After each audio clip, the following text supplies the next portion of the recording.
Moin Moin and welcome to Ralfs Foto-Bude.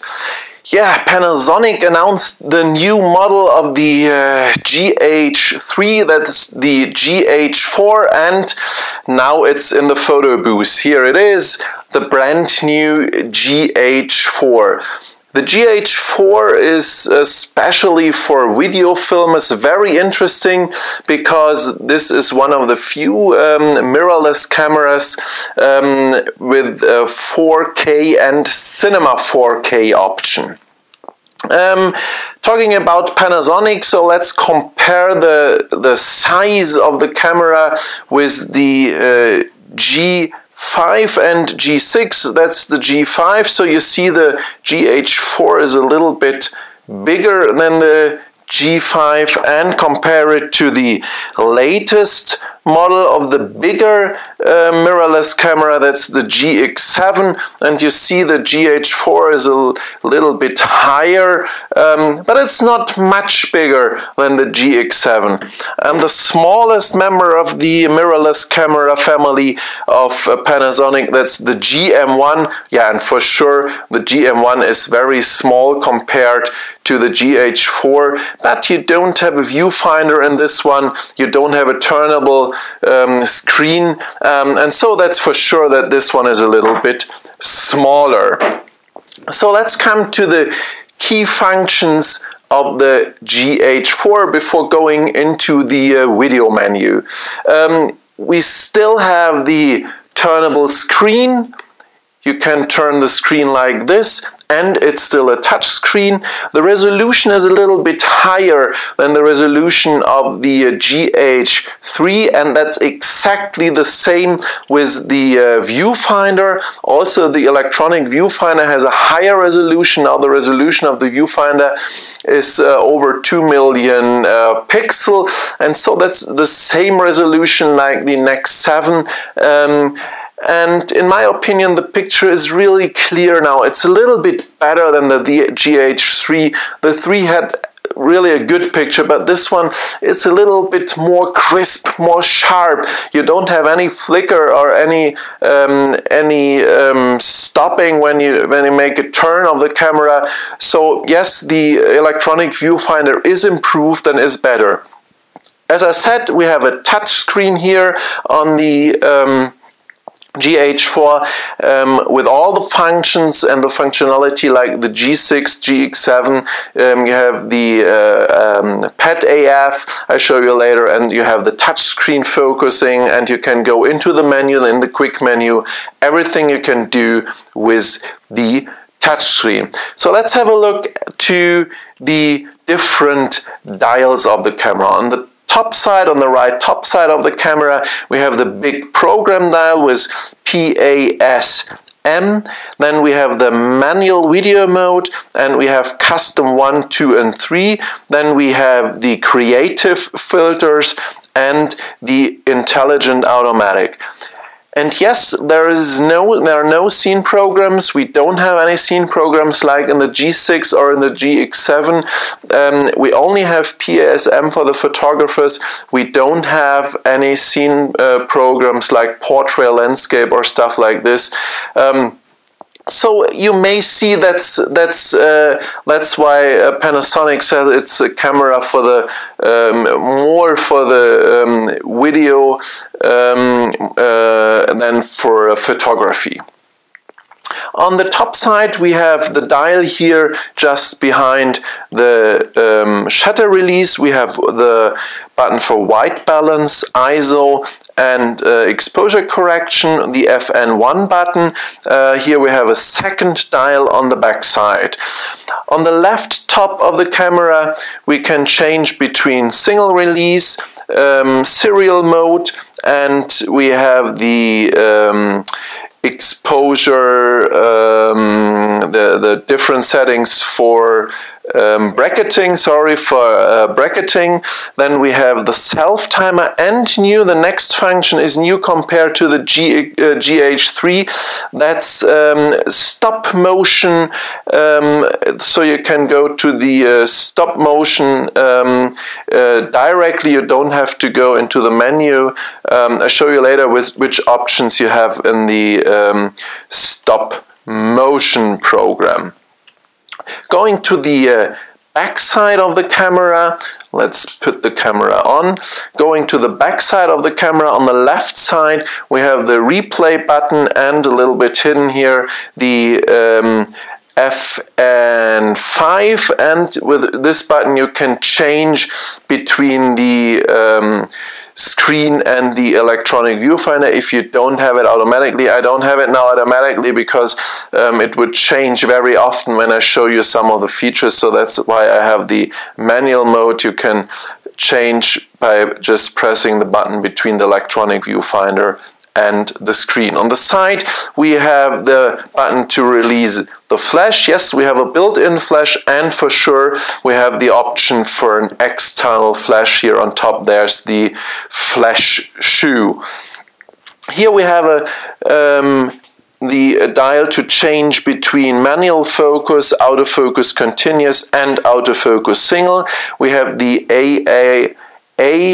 F and AE auto exposure lock button. We have the button to start a video. Then we have FN2 with the quick menu in the standard setting, and FN3, FN4, and the display button where you can change the different display settings, and you can switch off the display if you shoot in the darkness and you don't want to have a light on the screen here. So that's the display button. Then we have the dial here, and in the middle of the dial it's also a four-way button, as you can see here on the four arrows, and in the middle you have the menu set button where you come in the menu, and that's I want to show you now. First of all, I go to the video menu because I think the video menu is the most interesting, and this is the menu which is the new stuff, where you find the new stuff, the 4K and Cinema 4K stuff. So let's go to the movie menu or video menu. First of all, we have the picture styles, and in the picture styles, in addition to the normal photo styles, we have the Cine-like style in two different options, Cine-like D and Cine-like V. These are special options only, which you can use in the cinema mode. Then we have the recording format, and there we have AVCHD, MP4, MP4 LPCM, and MOV. That are the four different settings, and if you go to the AVCHD format, you will see in the rec quality we have the 60p progressive full HD, 60i with a 30p output and 24 megabits per second, and the one with 24p output at the image sensor, and that's it. So these are the different AVCHD options. Let's go to the MP4 options, and if you're in the MP4 options, you will first see here is the 4K mode with 3840 by 2160 pixel, 30p frame rate and 100 megabits per second. Next one is the same with 60p and the same with 30p, and so on down to the VGA, VGA for VGA, the small computer size. Then we go to the next one, that's the MP4 LPCM mode, and there the camera says yes, you need a high performance PC to play and edit this video, and I say yes. And if we go now to the recording quality, you have the best one, again the 4K mode with 100 megabits per second and 30p, then the same with 24p, and so on. You have the full HD resolution with all intra mode 200 megabits per second. All intra means every picture is a single picture, you don't have any keyframes, so every picture is the complete sensor will be written, so that's a real high resolution you can use. Then you have the 60p and so on. These are the different settings here. You have also a valuable frame rate available in different settings. Next one is the MOV mode, and again you need a high performance PC. We say yes, and you have not exactly the same but almost the same, or I think it's the same, yeah, the same settings like in the MP4 mode. One thing you may miss, that's the Cinema 4K mode, and yes, we have the Cinema 4K mode. What's the difference between the Cinema 4K mode and 4K? I will show you. First of all, we have to change the system rate of the camera, and that's here, the system frequency. You can change between NTSC, that's almost 60, PAL with 50 and 24, that's the cinema mode. And now we go to the cinema mode, and yes, we have to switch on and off the camera, and then we go back to the video menu. And if you go to the video menu and we are in MOV, you will see we have you have two different settings. That's the Cinema 4K mode, and in the Cinema 4K mode we have 4096 by 2160 pixel, and if we go to the normal 4K mode, that's the 4K mode most TV sets are used when you are in the 4K TV.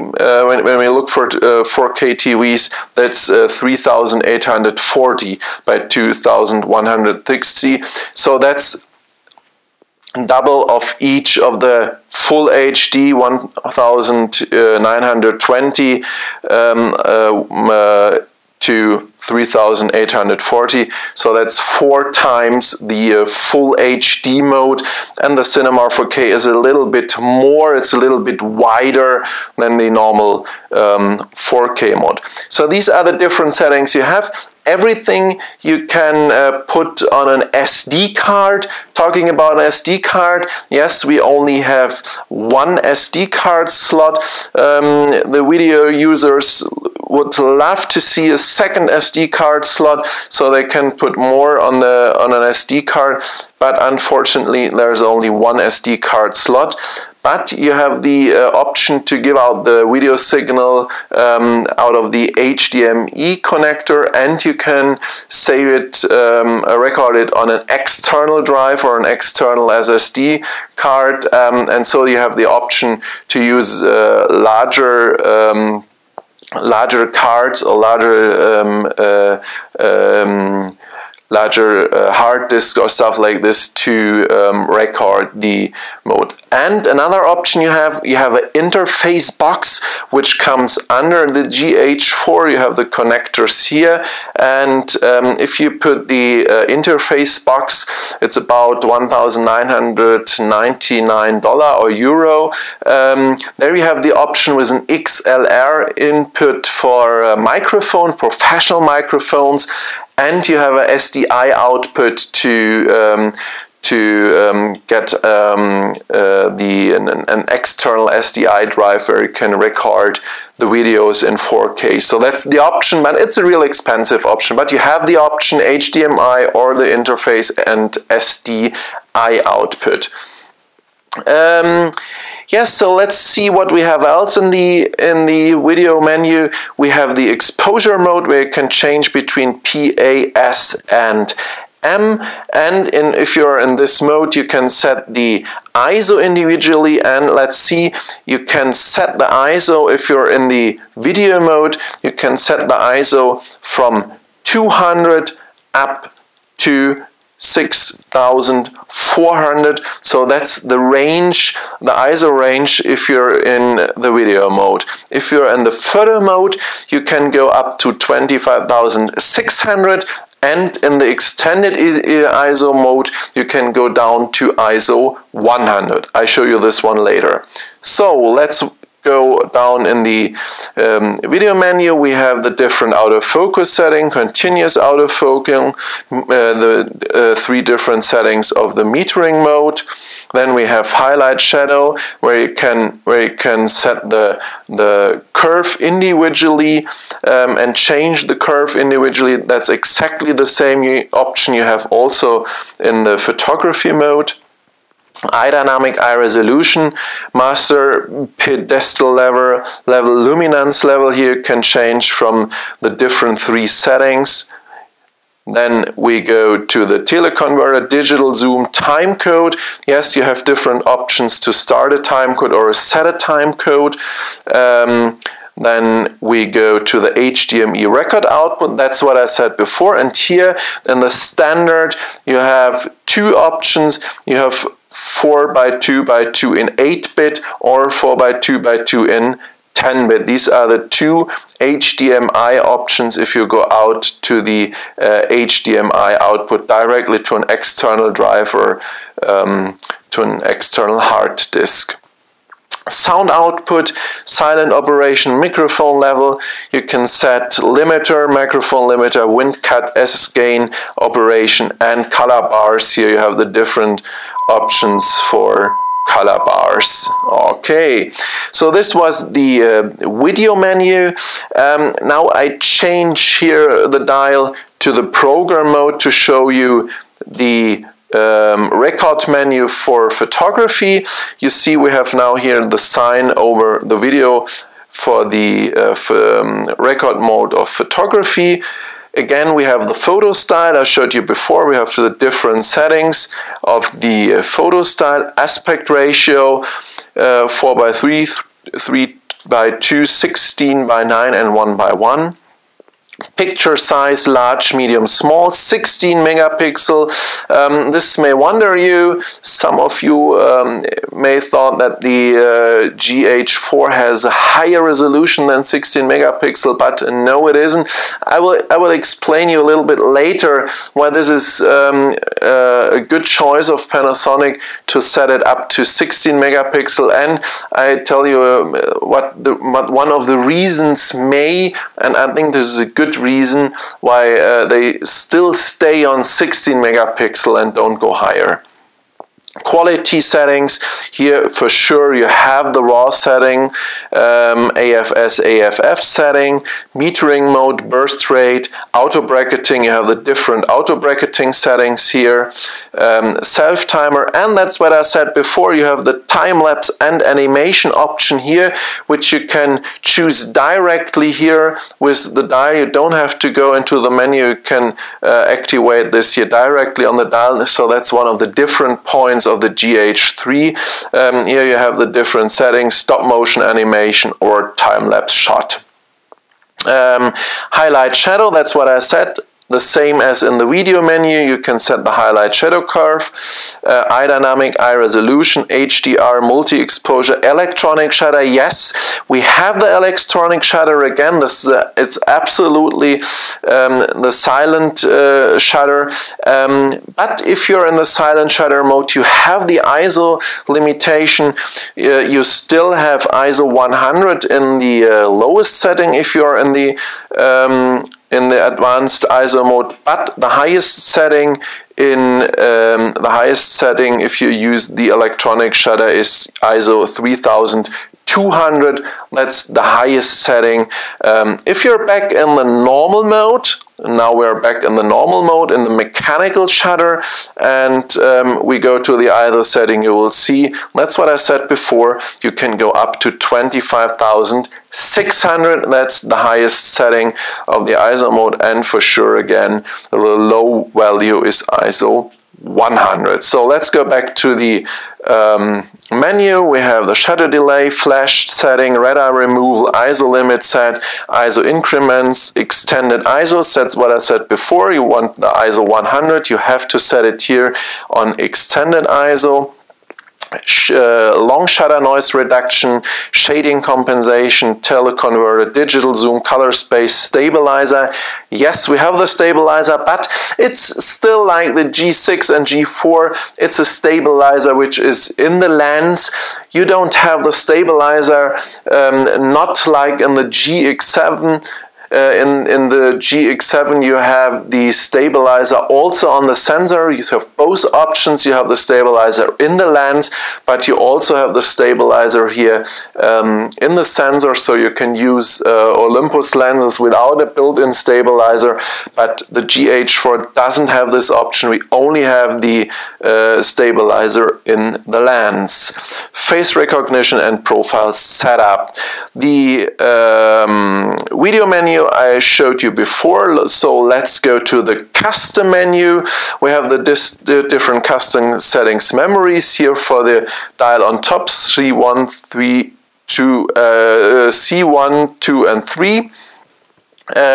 We have the silent mode, AF/AE lock. They have the different shutter AF. We have half press release. That's one thing that's maybe a little bit confusing, because if you set this one to on and you press the it's also a long time exposure, and you press the shutter release, you will get immediately a picture. So that's the half press release off. Quick autofocus, eye sensor RF, pinpoint AF time, AF assist lamp, direct focus area, focus release priority. Here can set what do you want, if you want to have focus or release priority, AF MF, MF assistant. Yes, you have the magnification, and you have the peaking function also, so that's like all the other Panasonic cameras, G6, GX7, you have both the manual focusing, magnification and the peaking function, so you can go very good into manual focusing. Histogram, guideline, center marker, that's only a small spot in the middle. Highlight, zebra pattern, monochrome live view, constant preview, expo meter, and the different settings for monitor and display style. Recording area and FN button set, and that's what I like very much, because I like to individualize the camera. And here you have the option to set the 5 hard FN buttons, and you have also the option to set FN6 to FN10, so these are the soft focus, the soft FN buttons which you have on the screen. I'll show you later. And you have a lot of options to choose from the FN buttons. So you have 14 pages of 4 choices, and you see you have almost everything you can imagine, and so you can individualize your camera very good. And you have stuff like electronic shutter, so one button press and you can change between the electronic shutter and the mechanical shutter.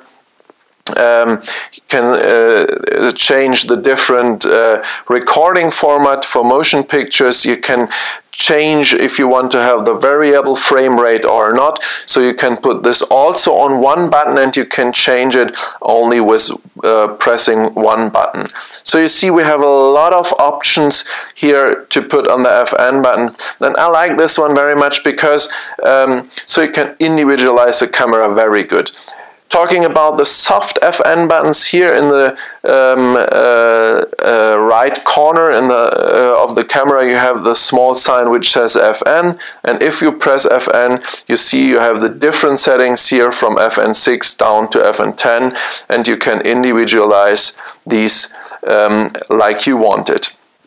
Quick menu, yes, again we have a quick menu. If you press the quick menu button here, it's standard on the FN2. You have the quick menu, and as on the other Panasonic cameras, it's full touchscreen mode, so you can change the different settings here directly by pressing on the screen and change the different settings very fast, and that's what I like very much, because I like it when you can change the different settings very fast.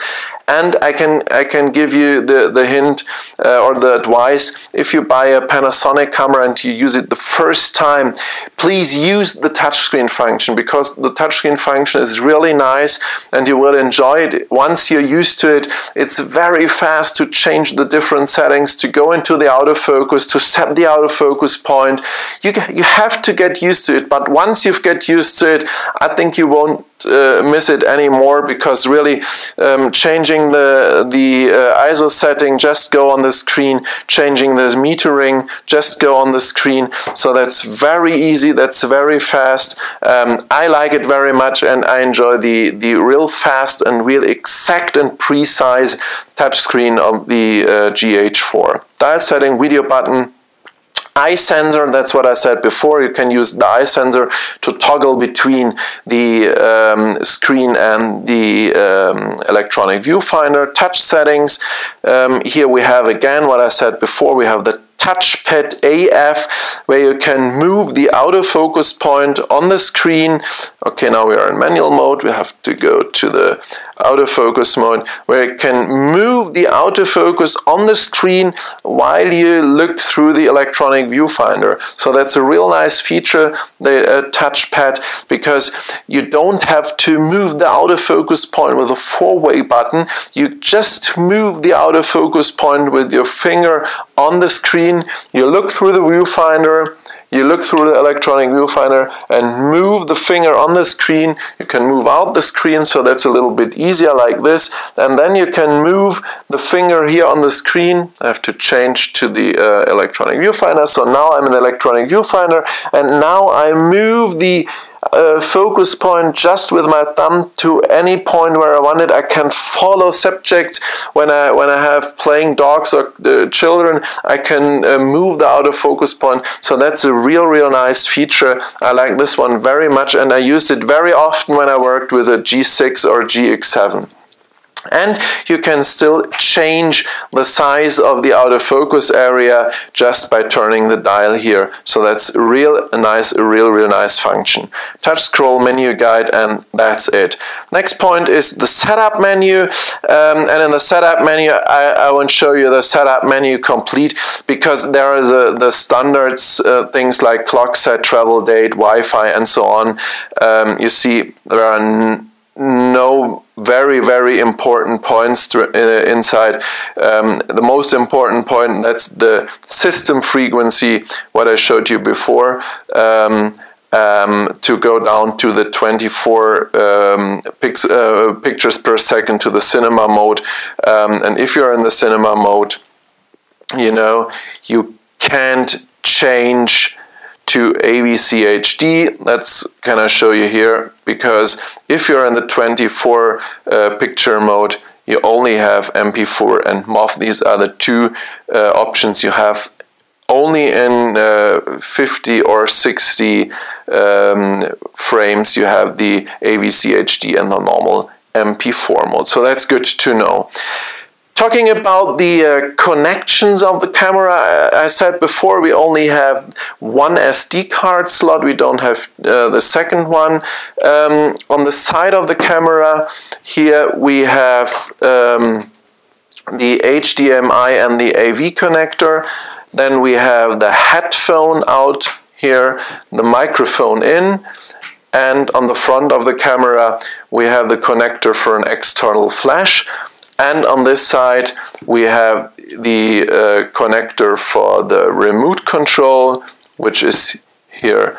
But if you are in the area of the camera, in my opinion, you don't need the remote control, because you have the Wi-Fi connection, you have the NFC chip here. This sign says NFC connection. Because you can control the camera almost completely from your smartphone or your tablet PC. You have the Wi-Fi connection. When you press the Wi-Fi button here on top of the camera, you will come into the Wi-Fi menu. And here we have the remote shooting and view, so you will see the live picture from the camera on your smartphone or on your tablet PC. You can change the different settings, you can change aperture, you can change shutter speed, the picture styles and stuff like that. Everything or almost everything you can set from the smartphone or tablet PC, so that's very comfortable.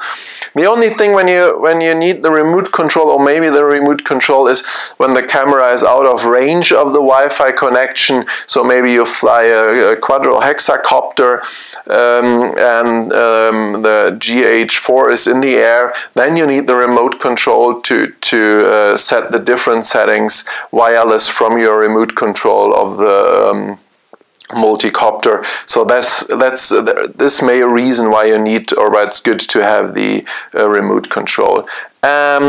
And again, we have the image, send images while recording. That's a real nice feature because you can make pictures with the camera, and in the background the camera will send the pictures directly to your smartphone or to your tablet PC, and you can shoot on and on and on, and in the background the camera will transmit the pictures continuously, and you have it saved on your smartphone or your tablet PC, and you can share it in the Dropbox, or can share it in the social media, and so that's very good because it's safe. You have the pictures saved not only on the SD card here, but also on your smartphone or tablet PC, and eventually on your Dropbox. So that's also a real nice feature.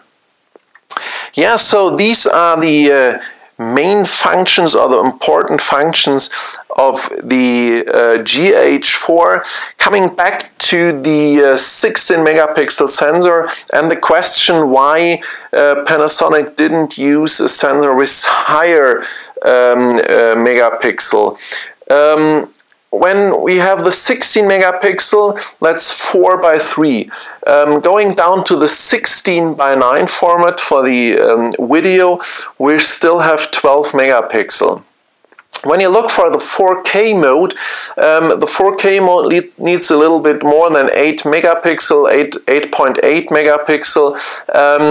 And Panasonic does one thing. If you're in the 4K or in the Cinema 4K mode, each pixel is sensor exact.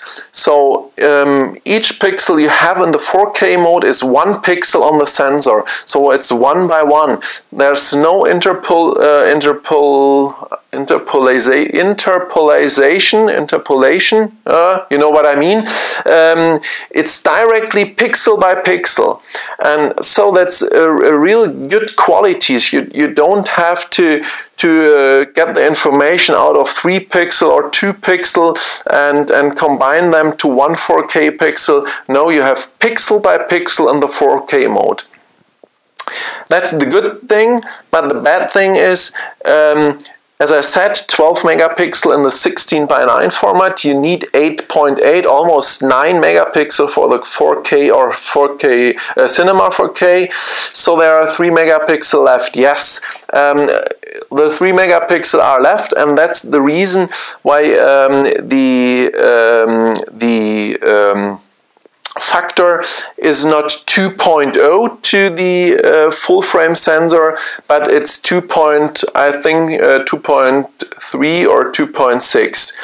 So when you are using a lens like this, 14 to 140 millimeter, compared to a full frame DSLR, you have 28 to 280 millimeter. If you use the 4K mode, it's a little bit more because the factor is not 2.0, it's 2.3. So you have, like, I think 32 millimeter or 33 millimeter up to then 330 millimeter. So that's very important to know. When you shoot in 4K mode, the pixel of the sensor will be read 1 by 1, and you have another factor, not 2.0 but 2.3. But in my opinion, it's very good that Panasonic used this sensor and not a bigger sensor with like 20 megapixel, because there you have the interpolation, and interpolation always brings you a lack of quality, and the quality may go down. So in my opinion, it's a good choice to use a 16 megapixel sensor. Talking about photography, the quality is good. The 16 megapixel gives you a good quality, but let's be honest, the GX7 and the G6, they make almost the same picture quality. I have a pre-series model here, so that's not the absolute final picture quality I will get out here, but even if the picture quality gets a little bit better and there's a small tuning in the final version, in my opinion, it's not a big difference, maybe no difference between the GX7 and the G6. So talking about photography, I think you have the better deal if you use the GX7 or G6, because talking about photography, you have the scene programs, which you don't have here. The camera is a little bit smaller, a little bit more light-wide, so the only point you have here is the dust and splash water resistant that you don't have with the other cameras. But you have the turnable screen on the G6, and on the GX7 you have the turnable screen in this direction. Here you have the option to use the Olympus lenses, because you have the internal stabilizer together with the external in the lenses. So if you're talking only about photography, I think you don't have to buy the GH4. In my opinion, you're also satisfied with the G6 and the GX7. Okay, it's a little bit more rough. You have the extra battery grip, so yes, you have some pro functions, but in my opinion, okay, I would, if I only would take pictures, I would go for the GX7 or G6. Talking about video, there's no way around the GH4. It's a 4K camera. It's one of the smallest and lightweight 4K cameras with all these options you have here. Yes, I think it will be a big deal for the video pros which are in 4K now and which start to shoot in 4K. I can't check the 4K quality because I don't have a 4K flat screen. I only have a full HD flat screen. So when I watch 4K videos, I can do it only on my Mac or here on the screen. And let's be honest, I'm a photographer. I'm not so deep in video, it's not only important to check what you view, but also important what the data shows, and whether you can use the data for the post-production, how good are the data for the post-production. And so I must be honest, I'm not into professional video production for 4K, and I cannot decide or say if the quality is good enough, high enough. So that's the point for the pros, for the video pros who have to decide if this is good. But that's what I have seen, and what I have seen also in the full HD mode, which I use normally when I shoot videos. The quality is really good. You have lots of options. You have the option for the manual mode in the video, and so you have lots of options. And in my opinion, it's absolutely okay, the quality, and what I have seen, it's one of the best qualities I've ever seen from a mirrorless camera so far. Okay, so that was my overview of the Panasonic DMC-GH4 Video Pro, a mirrorless camera with the 4K mode, lots of other features for the video pros, the interface which you can put underneath the camera, which gives you the option for XLR microphone and SDI output, the battery grip for photographers. So yeah, lots of nice features and functions in the GH4. Hope you enjoyed my review. If so, give me a like and subscribe my channel, and stay tuned for some more tests in the next days. There are coming up some more videos with new cameras in the next day. So now it's rolling on a little bit more after some weeks of no cameras here in the Foto-Bude. Thank you for watching. Take some nice pictures, and as always I say bye bye and moin moin.